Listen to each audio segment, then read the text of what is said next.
तो दोस्तों यदि आप गोल्ड और सिल्वर में इन्वेस्ट करना चाहते हैं तो आप कैसे करें। यदि आप ये सोच रहे हैं तो आपके लिए ये वीडियो काफ़ी छोटा है। डिटेल में हम बात करेंगे कि आपको फिजिकल गोल्ड खरीदना है, म्यूचुअल फंड गोल्ड खरीदना है, ईटीएफ गोल्ड खरीदना है या एसजीबी में जाके गोल्ड के बॉन्ड खरीदने हैं। इन चारों चीज़ों पे हम चर्चा करेंगे, कौन कौन से फ़ायदे और कौन कौन से नुकसान है। तो सबसे पहले हम जानते हैं फिजिकल गोल्ड। तो यदि आप फिजिकल गोल्ड जैसे कॉइन वगैरह खरीदते हैं तो इसके क्या क्या नुकसान है, सबसे पहले जान लेते हैं। आपको स्टोरेज करना है, सेफ्टी का इश्यू है, गायब हो सकता है। ठीक है, आपको संभाल के रखना है, बैंक लॉकर में रखना है, जो भी रखना है। ये आपके सामने सबसे बड़े इश्यू रहने वाले। उसके बाद जब आप इसको बेचने जाओगे, आपको लग रहा है कि गोल्ड के प्राइस बहुत ज़्यादा हो गए, आप बेचने जाओगे तो वहाँ पर भी आपको जो आपको प्राइस चाहिए, आपको लग रहा है मार्केट में ये प्राइस है, तो वो प्राइस आपको काफ़ी बार नहीं मिल पाता है। तो ये फिजिकल गोल्ड के साथ काफ़ी इश्यू रहते हैं। लिक्विडिटी का प्रॉब्लम है, मार्केट प्राइस का प्रॉब्लम है, सेफ्टी सिक्योरिटी।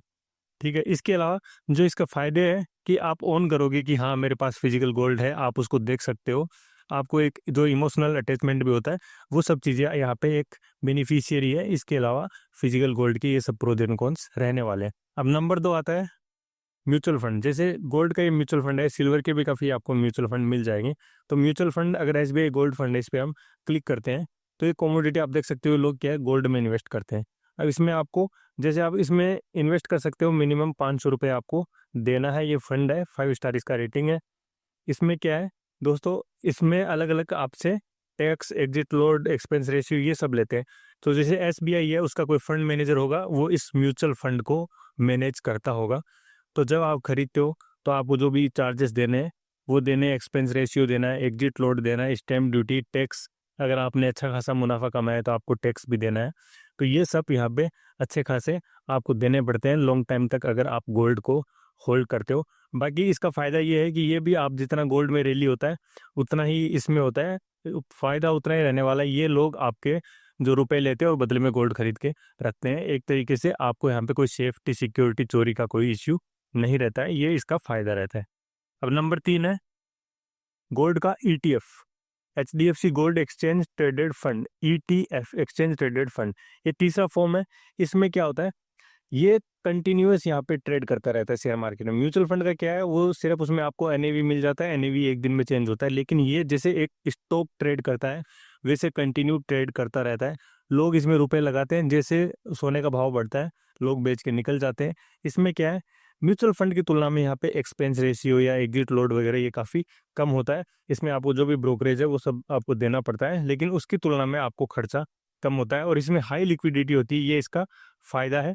और इसको भी यहाँ पे जैसे ये इसको एचडीएफसी मैनेज करता है, उसी तरीके से अलग अलग म्यूचुअल फंड मिलेंगे, सॉरी ईटीएफ मिलेंगे आपको, जैसे सब लोग उसको मैनेज करते हैं। तो म्यूचुअल फंड से की तुलना में यहाँ पे कम खर्चा है, एक्सपेंस रेशियो, एग्जिट लोड वगैरह ऐसा। और दूसरा कि इसमें लिक्विडिटी बहुत ज़्यादा है। आप इसको जब चाहो तब खरीद सकते हो, दिन में कभी भी बेच सकते हो। जैसे किसी भी स्टॉक को आप खरीदते बेचते हो, वैसे ईटीएफ को आप खरीद सकते हो, बेच सकते हो। तो इसमें ये एक बेटर ऑप्शन होता है म्यूचुअल फंड और फिजिकल गोल्ड की तुलना में। अब तो सबसे लास्ट आता है, वो आता है एसजीबी। तो दोस्तों सोवियत गोल्ड बॉन्ड है, ये आरबीआई जारी करता है। ये इसमें क्या है, गोल्ड बॉन्ड एक होता है जो आरबीआई आपको बोलता है, उस पे आपको 2.5% पर एनम का इंटरेस्ट भी मिलता है एक्स्ट्रा। और गोल्ड का जो भी वहाँ पे आपका जो रिटर्न मिला है वो एक अलग होता है।